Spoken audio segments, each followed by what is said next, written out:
Alright, so here is your test 4 study guide. The whole first page is balancing, so you should feel like it's pretty important. We also had a quiz on just balancing, so that also shows you it's pretty important. I've also put a star next to some of these, and if they have a star next to them, you need to identify the reaction type as well, from single replacement, double displacement, combustion, synthesis, and decomposition. So let's just do a few. I'm not going to do this whole page. I'm not going to do this whole packet for you, but I'll definitely do some for you. So let's just start off at the top here. So first off, it has a star. So what type would this be? You have one element combining with one element to form a compound. So this is synthesis. Right, just so you know, right, this would also be synthesis, just because it's pretty much the same. 1 plus 1 equals 1. There you go. Let's balance this. So I see right off the bat that I have 2 oxygen here and 4 oxygen there. So I know that this number has to be twice that number, right? No matter what I put here, this there has to be 2 of. Now, never do this with a pen. Always do it with a pencil for this very reason. You see, if I put a 3 there, I now have 3 iron, 4 oxygen, and I'm done. Now, this one looks a little trickier. There's no star next to it, so you don't need to identify the reaction type. This one doesn't really fit with what we were doing anyway, so that's why I didn't start it. But let's get started here. 1 tin, 1 tin, great. 2 sodium, 1 sodium. So let's put a 2 there. 2 oxygen, 2 oxygen, 2 hydrogen, 2 hydrogen. So that one was really easy. It looked kind of complicated, but really when you got down to it, it was pretty easy. This next one, again, star, and it's also a synthesis. And I'm tired of writing synthesis, and you're tired of watching it, so I'm just going to do that. 2 bromine, so we need to put a 2 right there. Now we have 2 potassium, so we need to put a 2 right there. Let's skip down a little bit here. Oh, this one I could see you guys having some trouble with because there's a star next to it. Now, if you look, the H is with the SO4, and the Na is with the CN, the cyanide. So they just swap. The H is now with the CN, and the Na is now with the SO4. So this is a double displacement. Let's work on balancing it. I think that's just so how I got there. 2 hydrogen, so I put a 2 there. That then gave me 2 CN, so I had to put a 2 there, which fixed my sodium, which already was at 2. Ooh, what's this guy? 1 breaking into 2. So this is the exact opposite of the synthesis. This is decomposition. And to balance it, let's see here. Oh, I have 3 oxygen and 2 oxygen. So we know we need to turn that into a 6. So I need to put 2 there and 3 there. So I have 6 on both sides. Now I need to put a 2 there to balance out my K's and Cl's, and I'm good to go. All right, last one, because it looks kind of tricky, let's do this one. 1 barium, 1 barium. Oh, also if you look, it is starred, so the barium has switched partners, and the potassium has switched partners. So this is also double displacement, as opposed to this, which would be single replacement, because 1 has just kicked out 1. Anyways, back to balancing. 1 barium, 2 chlorine, 1 chlorine. So if we put a 2 there, we now have to put a 2 here because of our potassiums, 2K, 2K, and now we have 2 IO3, 2 IO3. All right, so this is just stoichiometry. You're given an unbalanced equation, you're given a mass of a reactant, and it tells you to calculate the grams of oxygen that will form. So if you notice, they all have oxygen as a product. All right, so the first thing we need to do is balance it. 2 hydrogen, 2 hydrogen, 2 oxygen, 3 oxygen. So you know you're never going to be multiplying, getting odd numbers and get to the same as an even number. Talking about oxygens here. So right off the bat, I'm going to put a 2 in front of both of these. Mainly I put a 2 in front of this one to get this into the evens, because this is O2, this is O2. So let's make this effectively 2 O's so they all kind of work. When you put a 2 in front of that H2, you now need to put a 2 in front of that H2, and that just ends up solving it for you. 4 hydrogen, 4 oxygen, 2 plus 2 more is 4 oxygen. So now we need to turn our hydrogen peroxide into moles. We want moles, so it goes on the top. We want grams, so it goes on the bottom.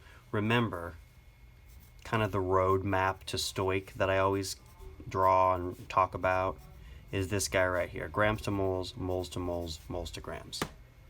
So right now we need to do our first step, which is grams to moles. So you get on your periodic table and you see how much H2O2 weighs. For the sake of easiness in this video and everything, I'm going to say 34 grams. So you would do 71 divided by 34 to get your moles of hydrogen peroxide. So there you'll end up with 2.09 moles of hydrogen peroxide. Now we need to turn this, right? We did our grams to moles. Now we need to go moles to moles. We need to go from moles of hydrogen peroxide to moles of oxygen. So we can set that conversion up. We want oxygen. We want to get rid of hydrogen peroxide. And due to our balanced equation, we know there's 1 oxygen for every 2 hydrogen peroxides. So all you're going to do is divide that by 2. And you'll get about 1.05 moles of O2. Our last step now, the last step, moles to grams. We know we have 1.05 moles of O2. We just need to turn it to grams. We want grams. We want to get rid of moles. We go to our periodic table. We find that O2 has a mass of 32. And we see that is 33.6 grams of O2, which is our final answer. All right, let's do one more of these. All right, so we'll do this one. First, again, we need to balance it. Be careful because manganese shows up in 2 different places on this side and oxygen shows up in 3 different places. So I see I have 2 potassium, so I'm going to put a 2 right there. Just so happens that that does it. Now I have 2 manganese, 1 plus 1 is 2 manganese. I have 8 oxygen, 2 plus 4 plus 2 is 8 oxygen, so that works out. So now let's follow our roadmap. Grams to moles is our first step.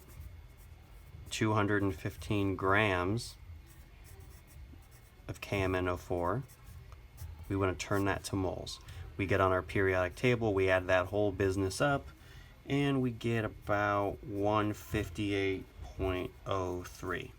215 divided by that will give us 1.36 moles of KMNO4.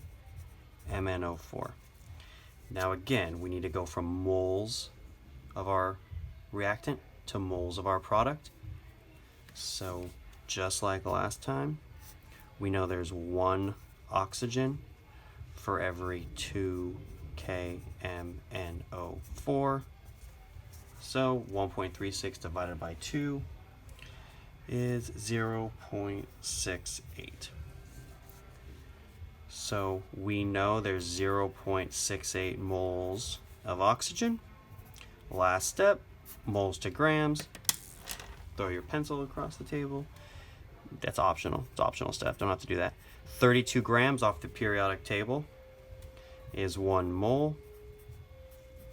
That will give you, that's why I always use a pencil, folks, 21.8 grams of O2,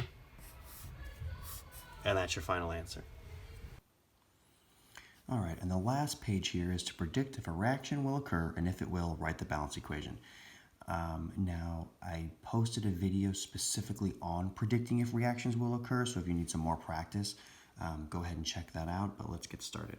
So, sodium metal, so we know it's just Na, and tin 4 chloride. So remember that 4 means the charge of the tin is 4.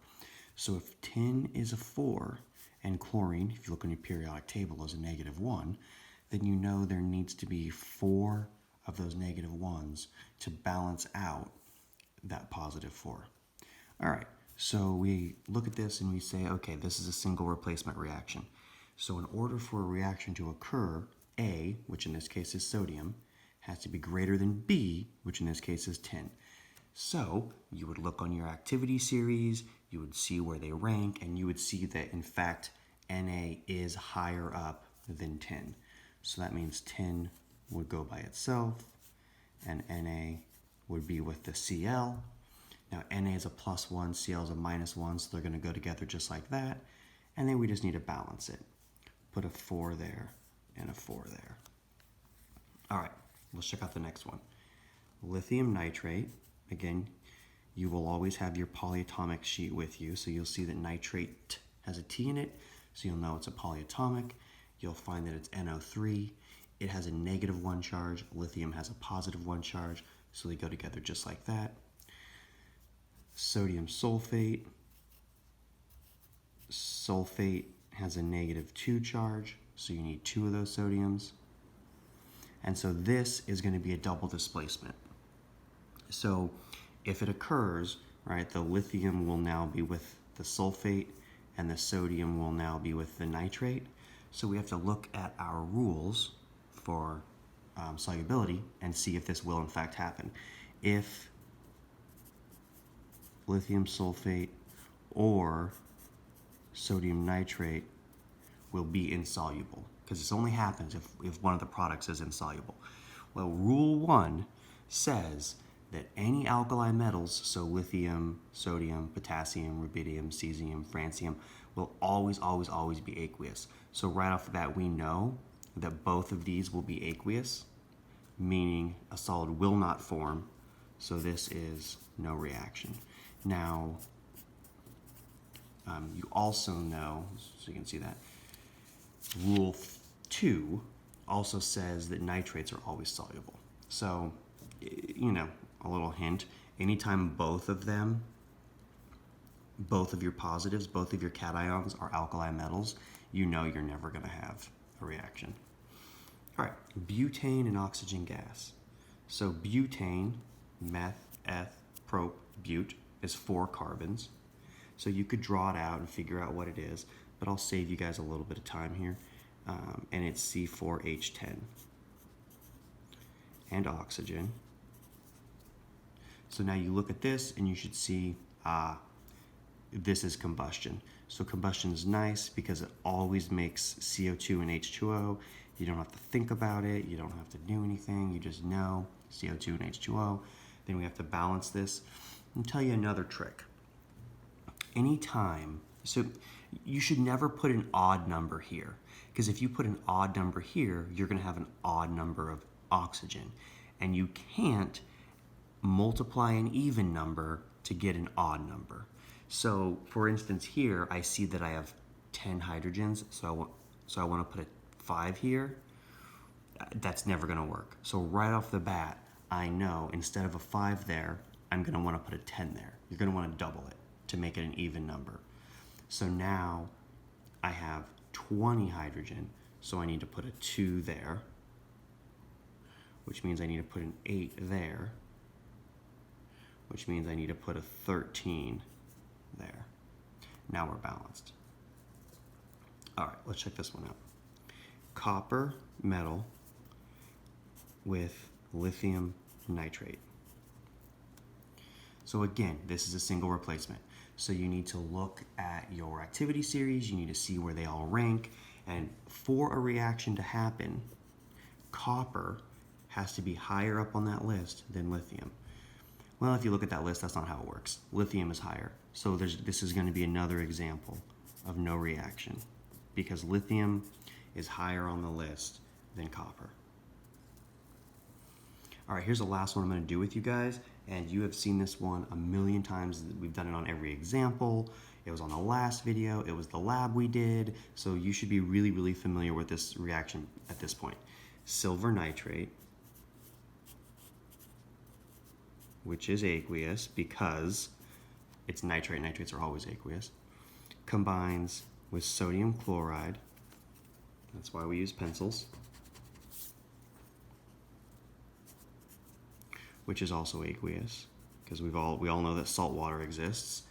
Now, again, the silver is going to go with the chlorine, the sodium is going to go with the nitrate, and a reaction only happens if one of those is solid, meaning if the AgCl is insoluble or if the NaNO3 is insoluble. Well, we know a reaction happens because we've done this reaction in class, but again, you know this is going to be aqueous. Rule 1 says this is going to be aqueous because of the sodium. Rule 2 says this is going to be aqueous because of the nitrate. So this is aqueous all day long. Now, the chloride rule says chlorides are generally soluble, except if they're with silver, mercury, or lead. So this is with silver, so it's an exception. So this is solid, and you have a reaction. All right. I will make a key for the rest, but just not a video for the rest. So if you have any questions, let me know.